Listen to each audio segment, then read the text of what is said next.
네, 간통죄 위헌 결정이 나온 지 1년, 우리 사회 어떻게 변화하고 있는지 좀 더 자세하게 짚어보겠습니다. 네, 정태원 변호사와 함께합니다.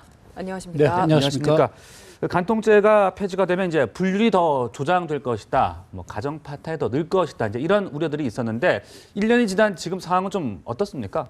오히려 아까 이제 보도에서 보신 바와 마찬가지로 이혼 그 소장 접수율도 떨어지고 이제 협의 이혼 접수율도 떨어졌는데 결국에는 간통죄 때문에 어떤 그 불륜이 있었다기보다는 네. 어떤 사회 환경의 변화가 결국에는 간통죄 폐지로 간 것이라고 봐야 됩니다. 또 이혼이라는 것이 상대방의 불륜뿐만이 아니라 또 다른 사회 예를 들어서 성격 차이라든지 경제적 서로 갈등의 여러 가지 요인들이 있기 때문에 네. 단순히 간통죄 폐지된 것만으로 이제는 마음 놓고 불륜을 저지르 이렇게 된 건 아니기 때문에 아마 이혼 소송이라는 것이 늘지 않은 걸로 보입니다. 네.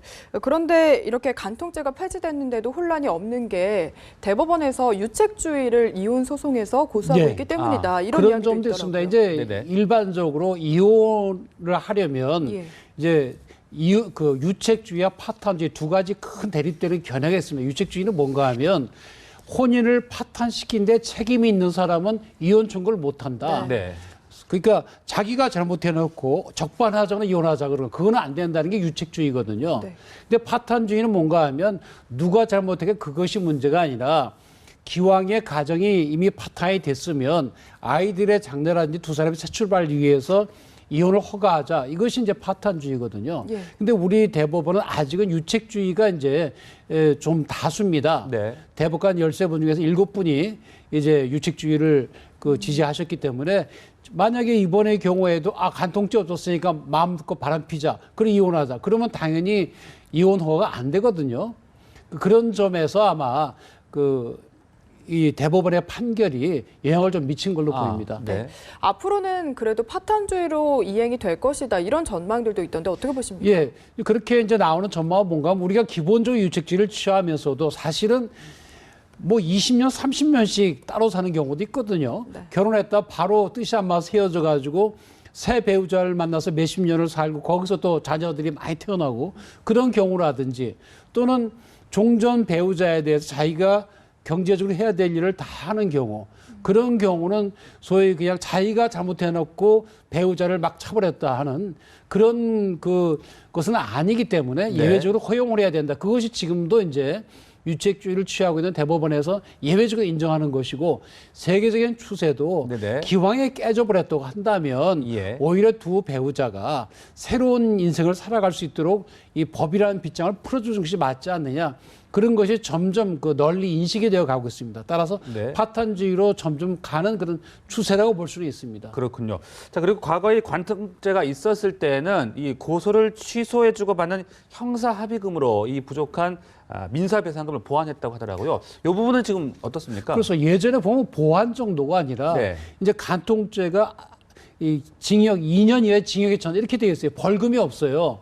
그러면 고소하면 아주 예전에는 다 구속했거든요. 네. 일단 구속이 됩니다. 구속이 되면은 출근을 못 하죠. 그럼 직장에서 물어볼 거 아닙니까? 또 사업도 스톱이 될 거 아닙니까? 그죠?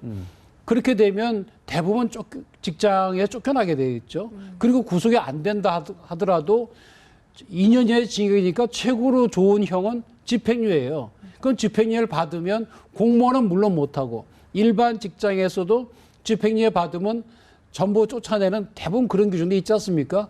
그러니까 이제 상대방이 이제 특히 이제 남자들이 바람을 피웠다. 그럼 일단 고소해 놓으면 자, 돈을 낼래 아니면 직장을 쫓겨날래? 네. 어떻게 보면 공갈 비슷한 거였거든요.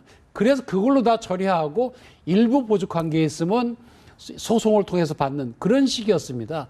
그러나 그것이 따지고 보면 간통죄라는 게 가정을 보호하기 위해서 만든 것인데 이미 깨진 가정에 돈 받는 수단으로 쓰이는 건 안 맞는 거죠. 법의 취지에 안 맞는 거죠. 그래서 간통죄는 폐지가 된 것이고 그러니까 종종과 같은 그런 건 안 되고 이제는 순수하게 이혼 소송을 제기를 하면서 거기에서 위자료나 재산 분할 네. 그런 방식을 통해서 이제 재산상의 손해배상을 받는 수밖에 없게 된 거죠. 네. 그렇기 때문에 형사적 처벌을 못하니까 그래도 위자료 액수가 늘어나지 않을까 하는 전망들이 있었는데 좀 안 맞는 것 글쎄, 같아요. 근데 위자료는 우리나라의 법 제도 자체가 위자료라는 건 뭔가 하면 정신적인 그 고통, 정신적인 손해에 대해서 이제 그 돈을 물어주는 거거든요. 네. 근데 우리나라는 정신적 그 피해에 대해서는 상당히 인색합니다. 외국에 비해서. 예를 들어서 교통사고로 사망한 경우에 뭐 바람 핀 정도가 아니라 돌아가신 경우라도 1억 원 이하를 인정하거든요. 대개 뭐 5, 6천만 원에 그치는 경우가 대부분이고요. 따라서 상대방이 바람 피운 것이 죽는 거하고는 비교가 안 되지 않습니까? 그래서 이제 대개 한 1,500 내지 2,000밖에 인정을 안 해주고요. 위자료는 예. 정신적인 고통에 대한 것은 물론 이제 상대방이 배신한 거에 대해서 분노를 많이 느끼겠지만 그래도 사람 죽은 거에는 비할 수 없지 않느냐 이런 생각이고 네. 또 이제 범죄도 아니지 않느냐. 네. 그래서 이제 손해배상에 있어서 위자료 액수는 앞으로 늘지 않을 것 같고 다만 예. 이제 재산 분할에 있어서 많이 반영이 돼야 되겠죠. 그런가 하면 부부와 같이 살 때에는 서로 돈을 누구 돈이건 관계없이 돈을 모아서 재산을 이루는 거 아닙니까? 둘이 헤어지게 되면은 정산을 해야 되죠. 네. 근데 특히 여성분들 같은 경우에는 직장을 안 가지고 가사 일에만 전담하는 경우가 있지 않습니까? 네. 그래서 그런 경우에도 이렇게 부당하게 되지 않기 위해서는 이 여성분들에게 재산 분할하는 비율을 훨씬 더 많이 하자. 이런 좀 추세가 되고 있는 거죠. 그래서 전에 보면 여성단체에서 무조건 50% 떼주자. 네. 그런 법을 만들자 하는 그런 것도 있었죠. 아마 네. 그쪽으로 이제 나가게 될 걸로 보입니다. 네, 그런데 이제 그 상대 입장에서 봤을 때는 이제 금전적인 어떤 배상을 받기가 좀 더 어려워지는 건 아니냐 이런 이야기도 할 수 있을 것 같은데요. 그러니까 말하자면 네. 예전처럼 잡아놓고 돈 낼래 아니면 그 회사 그만둘래 그거보다는 훨씬 약해졌다고 볼 수는 있지만 네. 지금 그 구속시켜놓고 하는 건 어떻게 보면 전근대적인 방법이죠. 그래서 합리적인 방법으로 한다면 앞으로 이제 가정법원에서 특히 여성분들이 억울하지 않도록 충분한 그 재산 분할을 해주는 게 이제 네. 다른 현대에서 이 문화사에 맞는 걸로 보입니다. 네, 지금 재산 분할 얘기해 주셨고요. 또 양육비를 그렇습니다. 지급하는 방안도 있을 것 같은데 이게 실제로도 좀 가사 소송에서 가능할까요? 예, 가능한 걸로 보여 그렇게 가야 됩니다. 예를 들어서 아이들 키우려면 돈이 들기 마련 아닙니까? 그런데 이 아이들 키우는 돈은 어머니나 아버지 둘이 다 같이 부담하는 게 맞습니다. 그런데 법원에서 한 달에 예를 들어 50만 원 줘라, 100만 원 줘라고 명령을 했는데 안 주면 아이는 어떻게 키웁니까? 그래서 지금 주로 활용되는 게 감치. 그래서 돈 낼 때까지 가둬둔다지 그런 방식을 적극적으로 지금 활용하는 사례가 많이 나오는데 앞으로도 자기가 경제적인 여유가 있으면서도 아이들에 들어가는 돈을 안 대면 그걸 더 적극적으로 활용을 해서 적어도 둘이는 헤어졌다 하더라도 아이들의 양육에 지장이 없도록 해야 됩니다. 네.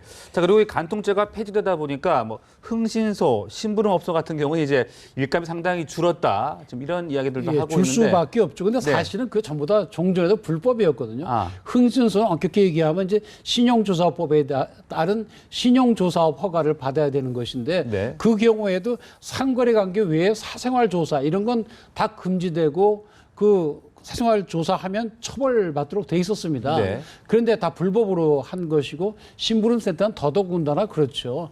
그래서 뭐 일감도 당연히 줄 뿐더러 네. 오히려 이런 걸 이용하게 되면 의뢰한 쪽과 이 흥신소 또는 심부름센터 같이 처벌받는 경우가 있죠. 뭐 도청을 한다든지 미행을 한다는 것이 불법일 경우엔 처벌받게 됩니다. 네. 그런데 과거에는 이게 간통죄로 처벌을 하려면 명백한 증거가 필요했기 때문에 이렇게 활용이 많이 됐던 건가요?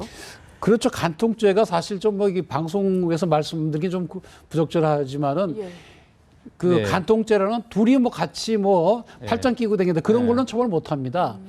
같이 뭐 은밀한 데 들어갔다. 그것만으로도 안 네. 되고 거기서 무슨 짓을 했느냐가 증명이 돼야 되거든요. 상당히 직접적인 증거가 있어야 되는 그렇죠. 거죠. 그건 쉽지 않죠. 그러니까 예전의 경우에 보면 현장을 잡았다면 경찰에 신고해서 경찰에 들어와서 뒤지고 그러거든요. 네네. 그래서 굉장히 좀 경찰관들도 좀 싫어했죠. 지저분하니까. 근데 이제는 그런 게 없어지고 근데 이혼을 하려면은 그런 거 필요 없고 네. 아, 두 사람이 팔짱 끼고 돌아다니더라. 아. 그것도 이제 그 이혼 사유가 되거든요. 간통이 아니라도. 네. 그런 점에서 좀 그 흥신소나 심부름센터 할 일이 좀 적어진 편입니다. 그 과거에 간통죄로 처벌받았던 사람들의 재심 청구 이 부분은 어떻게 되는 겁니까? 그 이제 그 재심이 가능합니다. 네. 다만 헌법재판소가 2008년 10월 30일 날 그 간통죄는 합헌이다. 그렇게 또 결정을 내렸거든요. 그러니까 그 이후 2008년 10월 31일 이후에 네. 그 간통죄로 처벌받는 게 확정된 사람은 네. 이제 법이 없어졌으니까 재심 청구를 할 수가 있죠. 재심 예. 청구를 하면 재판을 통해서 무죄를 받게 되고 그리고 이제 전과 기록을 지우게 되죠. 근데 실제로 그 신청하는 사람이 많지가 않습니다. 아, 네. 왜 그런가 하면 반드시 내가 꼭 이 정권을 지워야 되겠다. 그런 사람들은 필요하겠죠. 뭐 국회의원 선거 나간다든지. 아, 네네. 근데 다른 사람들의 경우에는 아직도 간통은 사회적으로 비난받는 행위거든요. 아. 뭐 잘했다고 가가지고 그 지우겠다 다시 하느냐. 그 얘기를 꺼내기가 좀 부담스러울 수 있겠네요. 그렇죠. 네. 창피하잖아요. 네. 그다음에 또 이제 법이 개정되겠지만 그 간통죄는 무죄 받으면 관본아인데 쉽거든요. 그 이름 또 나오잖아요. 네네. 그러니까 지금은 이제 법적으로는 가능하고 아마 3천 명 내야 5천 명 된다 그래요. 2008년 10월 30일 이후에 확정된 사람들은. 근데 그 재심 청구는 많지는 않은 걸로 뭐 보입니다. 기간의 제한은 없는 겁니까? 그건 제한 없습니다. 아, 그래서 네. 본인이 해도 되고 네. 본인이 사망했으면 형제 자매나 어떤 그런 대리인들이 해도 되고 그렇습니다. 아, 네, 네. 알겠습니다. 네, 지금까지 정태환 변호사와 함께 살펴봤습니다. 말씀 감사합니다. 고맙습니다. 고맙습니다.